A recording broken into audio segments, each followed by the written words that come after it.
ಅಲ್ಲಲ್ಲಿ ರಿಜಿಸ್ಟರ್ ಮಾಡಿದ್ವಿ. ಏನಕ್ಕೆ ಸ್ಟ್ಯಾಂಡ್ಗಳು ಹಾಕೊಂಡಿರೋದು?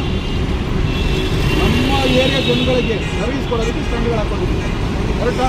ಯಾಕಂದ್ರೆ ಅವ್ರು ಬರೋ ಟೈಮಲ್ಲಿ ಆಟೋ ಹೋಗ್ಬೇಕು, ಬೇಕಾ ಮಾಡುವ. ಈಗ ಅದ್ರ ಮೇಲೆ ಅವ್ರ ಹತ್ರ 20 ರೂಪಾಯಿ ಬೈಕ್ ಕರ್ಕೊಂಡು ಹೋಗಿ ಬೈಕಲ್ಲಿ ಹೋಗಕ್ಕಾಗಲ್ಲ, ಆಟೋದಲ್ಲೇ ಹೋಗ್ಬೇಕು. ಅಲ್ಲ, ಇದು ಬರೀ ಆಟೋದಾರ ತಪ್ಪು ತಪ್ಪು ತಪ್ಪು ಅಂತ ಎಲ್ಲಿ ತಪ್ಪು ಮಾಡಿದೆ? 100ರಲ್ಲಿ ಒಬ್ಬ ಮಾಡೋದು ಎಲ್ಲರ ಮೇಲೆ ಒತ್ತುತ್ತಾ ಇದ್ದೀರಾ. 150 ರೂಪಾಯಿ ಇವತ್ತು ನಾನು ಬಾಡಿಗೆ ಮಾತಾಡ್ತೀನಿ ಹೇಳೋ.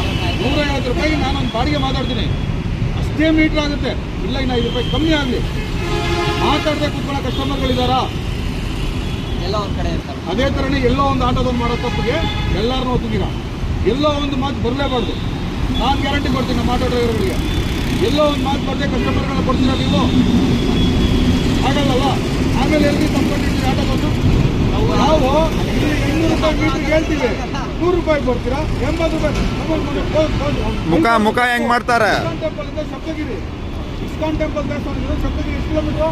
13.5 ಕಿಲೋಮೀಟ್ರು. ಎಷ್ಟಾಯ್ತು ಮೀಟ್ರು? 260 270 ರೂಪಾಯಿ ಮೀಟ್ರು. ಅಂತ ಹೇಳಲೇಬೇಡ. ಸೀರಿಯಸ್ ಆಗಿ ಎಷ್ಟು ಟೆನ್ಷನ್ ಆಗ್ತದೆ ಅಂದರೆ 6 ಜನ ಇದ್ದಾರಂತೆ. ಒಬ್ಬೊಬ್ಬ ಹೊರಗೆ ತಿರ್ಕೊಂತಾನಂತೆ. ಒಬ್ಬನಿಗೆ 30 ರೂಪಾಯಿ ಕೊಡ್ತಾನಂತೆ. 6 ಜನ ಅಂತೆ. ಏನೋ ನಾವು 1.5 ಅಲ್ಲಿ ಹಾಕೊಂಡು ಹೋಗಿ ಹೊಟ್ಟೆ ಬಾಡಿಗೆ ಮಾಡ್ತೀವಿ. 180 ಮೀಟ್ರಿಗೆ 260. ಅವ್ನು ಹೇಳಿದೆಷ್ಟು ನನಗೆ? 180. ಈ ಕಸ್ಟಮರ್ಗಳು ಒಳ್ಳೆಯವರು. ಆಟೋದವನು 400 ರೂಪಾಯಿ ಕೇಳ್ಬಿಟ್ಟು 350 320 ಹೋಗೋನು ಕೆಟ್ಟವನು.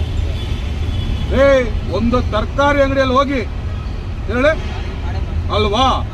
ಅವಾಗ ತರಕಾರಿ ಅಂಗಡಿನ ಯಾಕೆ ಕೆಟ್ಟವನಲ್ಲ, ಆಟೋದನ್ನ ಯಾಕೆ ಕೆಟ್ಟವನಂತೀರಾ? ಇದರಲ್ಲಿ ನನ್ನ ಮಾತಲ್ಲಿ ತಪ್ಪಿದ್ರೆ ನೀನು ಮಾತಾಡೋದು ತಪ್ಪು ಅಂತ ಹೇಳು. ಈಗ ನೀವು ಹೇಳಿದ್ರಲ್ಲ ಯಾವುದೋ ಒಂದು ಕಸ್ಟಮರ್ ಮಾಡೋದಕ್ಕೆ, ಆದರೆ ಇಲ್ಲಿ ಕಸ್ಟಮರ್ ಬಂದಿಲ್ಲ, ಆಟೋದವರು ಒಬ್ಬನೇ ಬಿಟ್ಟಿಗೆ ಸಿಕ್ಕಿರೋದು. ಕರೆಕ್ಟಾ ತಪ್ಪ? ನಾನು ಹೇಳಿದ್ರೆ ಕರೆಕ್ಟಾ ತಪ್ಪ? ಅದೆಲ್ಲ ಹೋಗ್ಲಿ ಬಿಡು. ಸರ್ಕಾರ ಏನೇನೋ ಮಾಡ್ತದೆ, ನಮ್ಗೆ ಅದು ಬೇಡ. ನಮ್ಮ ಮೇಲೆ ತಪ್ಪು ಹೇಳ್ತಾರೆ, ತಪ್ಪುಗಳಿದೆ. ನಮ್ಮಲ್ಲಿ ಯಾರು ಇಲ್ಲ ಅಂತ ನಾವು ಯಾರು ಆರ್ಗ್ಯುಮೆಂಟ್ ಮಾಡಿಲ್ಲ, ಯಾರು ಇಲ್ಲ. ನೋಡಿ, ಇವನು 40 ರೂಪಾಯಿ ಎಕ್ಸ್ಟ್ರಾ ಇಸ್ಕೊಡ್ತಾನೆ. 2.5 ಕಿಲೋಮೀಟ್ರಿಗೆ ಇಸ್ಕೊಟ್ಟಾನೆ 100 ರೂಪಾಯಿ. ಯಾರು ರ್ಯಾಪಿಡೋ ನಮಗೆ ಕೊಡ್ತಾರದು? ಇಸ್ಕೊಟ್ಟಾಗ 68ಗೆ 28, 2.5 ಕಿಲೋಮೀಟ್ರಿಗೆ 1.5 ಎಷ್ಟಾಗುತ್ತೆ ಲೆಕ್ಕ ಹಾಕಿ ನಿಮ್ಮ ಮೊಬೈಲಲ್ಲಿ ಹಾಕೋಣ. ಅವನ್ನ ಯಾವನೂ ಕೇಳಿಲ್ಲ, ಆದ್ರೆ ಅವ್ನು ಕೊಡ್ತಾ ಇರೋದು 100 ರೂಪಾಯಿ. ಅವನು ಕಿತ್ತಿ ನಮಗೆ ಕೊಡ್ತಾನೆ. ಅವನ್ನ ಕಲ್ಲ ಅಂತ ಯಾವನೂ ಹೇಳ್ತಾ ಇಲ್ಲ.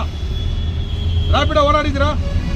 ಎಷ್ಟು ಕಿಲೋಮೀಟರ್ ನಿಮ್ಮ ಬೈಕಿಗೆ? ಎಷ್ಟು ಕಿಲೋಮೀಟರ್ ಪರ್ ಕಿಲೋಮೀಟರ್ಗೆ? ಇರಿ ಬಿಡಿ, ಅದು ಬಿಡಿ. ಆಗ ನೀವು ಕಳ್ಳರಲ್ವಾ? ಕಿತ್ಕೊಡೋನು ಅವ್ನು ಕಳ್ಳ ಅಲ್ವಾ? ಅವ್ನು ಸರಿ ಅಲ್ವಾ?